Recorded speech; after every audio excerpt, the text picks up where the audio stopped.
Tay, tay, hindi ba kayo nahihirapan yan, tay? Laki-laki na ng anak nyo. Ha? May sakit tong anak ko. Yata kayo mga sindikato yata kayo eh. Huwag kang makikialam sa diskarte namin. Nakita mo ba may sakit tong anak ko?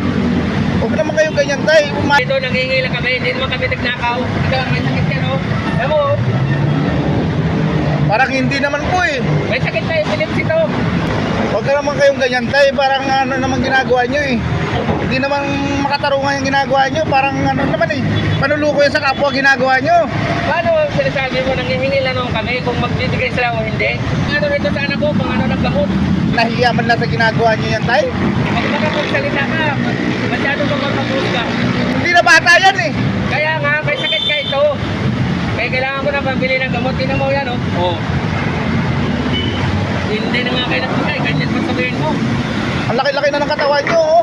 Tapos ganyan pa yung ginagawa nyo. Wala kasi, oh. Tingnan mo. Oh, kaya na. Trabaho kayo na maayos, tay. Hindi ganyan ang ano nyo. Eh, trabaho naman to. Ginagawa nyo. Trabaho na ba yung pinagagawa nyo, tay? Oo. Panuluko yan. Ito ko to. Nangihingi lang kami.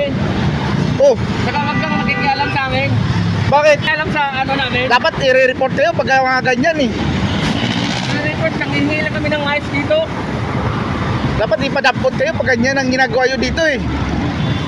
Ha? May sakit to. Tingnan mo. Nangihingi kami ng biling gamot.